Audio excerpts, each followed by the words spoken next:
Hi everyone, I hope you're doing great today. So I don't know, I'm smiling this way because something is going on. I have some type of butterfly in my stomach because like I said, there's something going on the continent of Africa. And the only way you can describe it is just to call it the Renaissance. That's the Renaissance we've been looking for, praying for, hoping for, crying for all these years. I mean, the last time I was just praising Cyril Ramaphosa of South Africa for standing up to the West and for making the statements that he made, which you hardly hear from African presidents. For me, it's almost like there's a new kind of boldness, like a lion that has come upon some of our leaders. It's that many of them are now beginning to break ranks with the oppressors, and they're now deciding to stand by their people so that we can reclaim our continent, the beauty of nature. Now, I stumbled on this video of yet another African president speaking on something very, very vital and taking a swipe at the colonial powers again. And I don't want to talk too much. I want you to listen to the words of this guy, the most unexpected. I mean, if anybody told me that a guy like this would say anything like that, I would never have believed it. But listen to this guy, and I'll give you my 2 cents afterwards. These borders that you create silos for yourselves amongst, you must always remember, are not your creation. These were creations of people outside of this continent who made these borders not to develop you, but to extract from you. Now that you want to develop yourself, we must start looking at these borders and we must start removing the barriers that we have put, that have defined us in the past, and now hinder us from being the giant that we should be.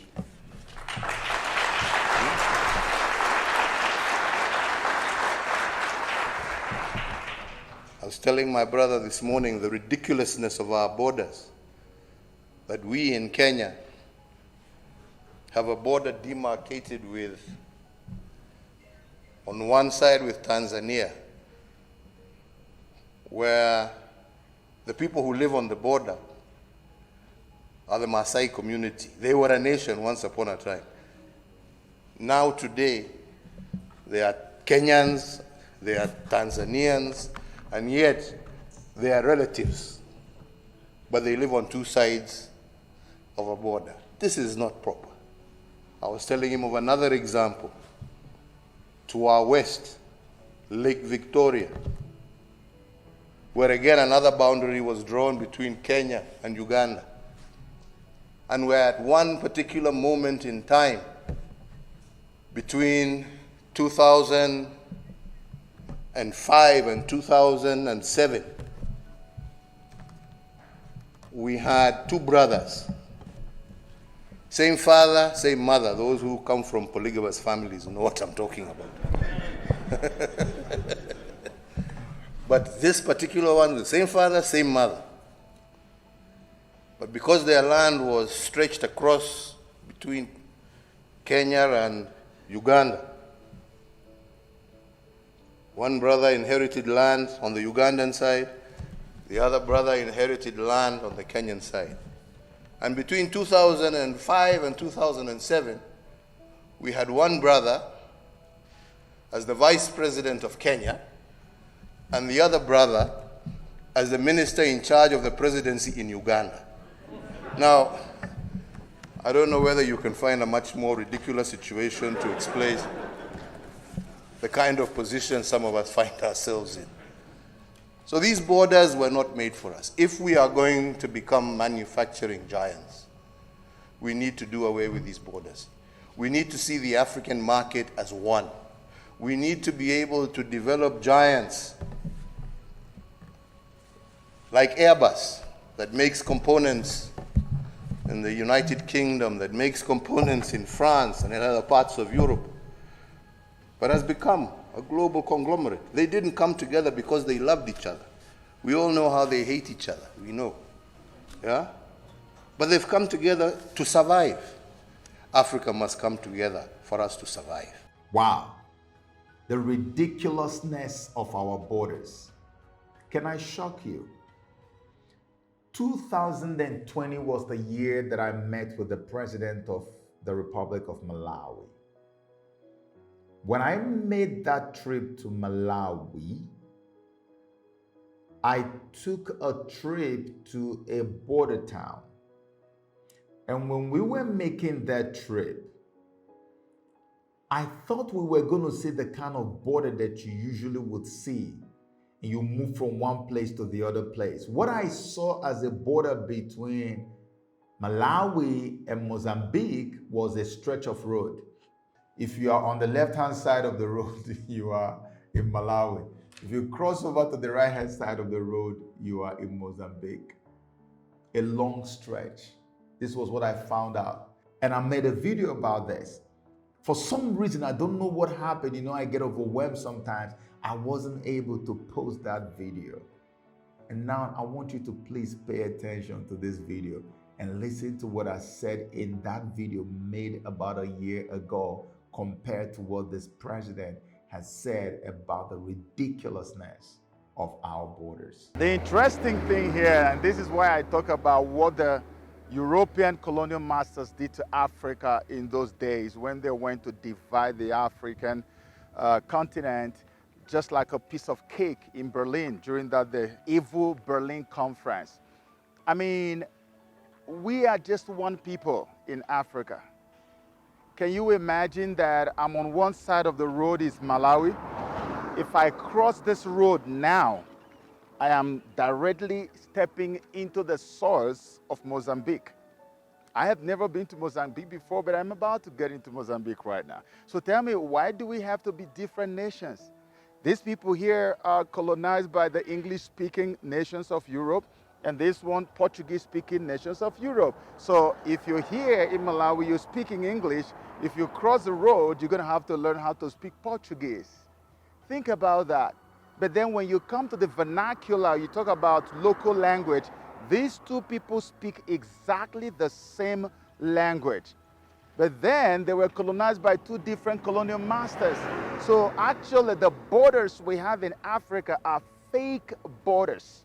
I have been saying this over and over and over again.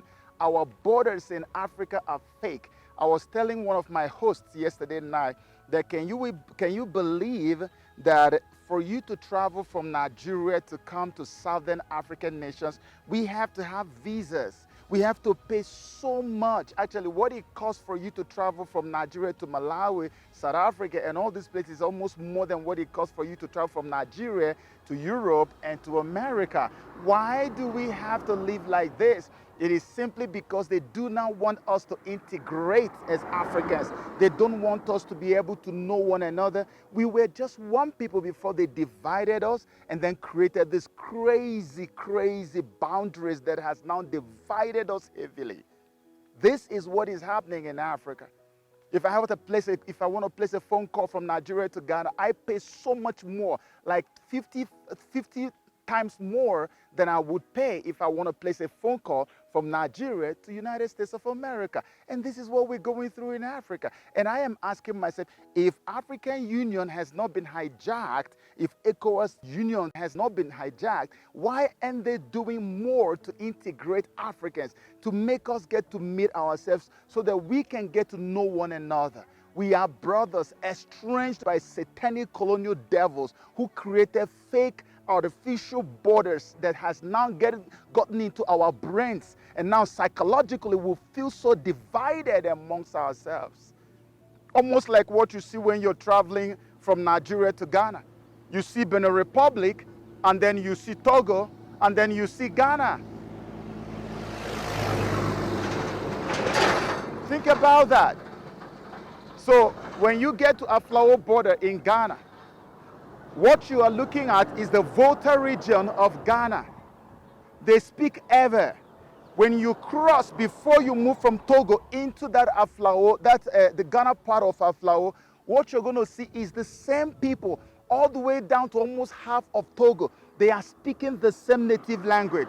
But when you walk into Ghana, you have to speak English. And then when you are on the other side of the border, which is Togo, the same people still, you have to speak French. Now look what is happening here. I am about to cross the road. If you doubt me, I will show you their flag. I will cross the road right now and I'm going to get into Mozambique. So I traveled here to come and see Malawi, but I'm about to go into Mozambique without any visa. Don't tell anybody. Watch.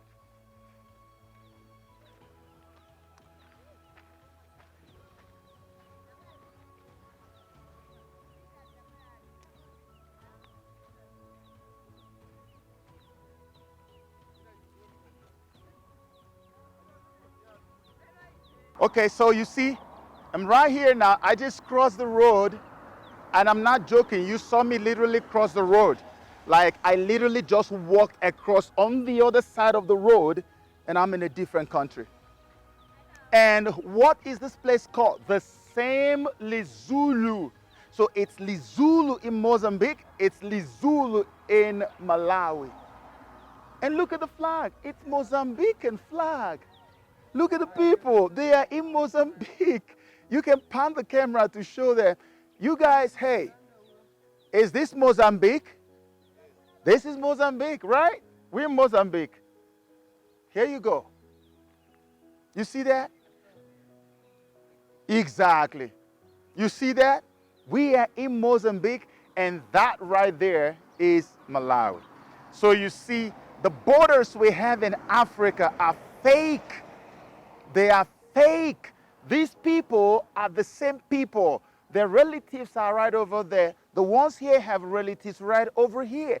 But the borders that the colonial masters put here has now separated these people diplomatically. So if these guys are here, they want to cross over on the other side, the police, they say sometimes when they're driving and they want to evade police checkpoints, they actually just ride on this side of the road so that the police from Malawi does not check them. Can you imagine? The same people. So I kind of wanted to just do this video to let us know that African Union, the time has come for us to begin to dismantle this satanic, fake, artificial borders that the colonial masters have imposed on us. The time has come for us to begin to build together, think together, work together, integrate together. Let the estranged brothers and sisters begin to now reunite. Let's destroy the borders and come together as one people. Start with telecommunications. Start with diplomatic passports and all kinds of travel documents. Start with all these things. Let the people in Nigeria have so much ease coming to Malawi. Let us be able to visit one another. Let us stop all these unnecessary visa applications and stuff by going here. But when a white man wants to come and visit our continent, they come with their visas and pick up their visas, their passports, and they get their visas on arrival. But I have to wait until my visa is sent to me to be able to come and visit my own brothers and sisters in the African continent. What nonsense is that? 21st century. Why do we still live like this? It doesn't make any sense. Enough is enough. One love. Back to Malawi, guys. All right, let's go to Malawi from Mozambique. Right here. Okay, goodbye, Mozambique. I mean, what more can I say? That's it right there for you. So Africa is literally rising. And I know so many people have issues with some of these leaders. So many people would think, oh, come on, they're just playing politics and stuff like that. I mean, it cannot happen to Sir Ramaphosa and then happen to him, Kenyatta, and before you know it, another one is also rising up and you keep looking down on all these things and say, oh, it doesn't matter, they're playing politics. No, when things like this begin to happen, we need to rise up so we don't get too demoralized not to support them on a mission to redeem our continent. I have a strong feeling deep down in my spirit, and I stand to be corrected, that there is something going on. There's a revolution that is happening. I guess that God has said to himself that before this world wraps up, before everything shuts down, goes dark on earth, Africa at least needs to regain its independence. Africa needs to regain its freedom. And I think this is what is about to happen right now. And I feel it in the air. I feel there's a lot of energy to fight back and to take back what belongs to us. I don't know where that is from. I think it's divine. I think it's from God. But the thing is that I feel it and I see it. And anybody who doesn't see it will feel it now. I don't really know what you're looking at. I don't know what you're feeling. But I feel it in the air. And I can only pray that this is real. And if it is real, then that renaissance that we've been praying for is hereby born. May God establish this firmly and may it come true. Amen.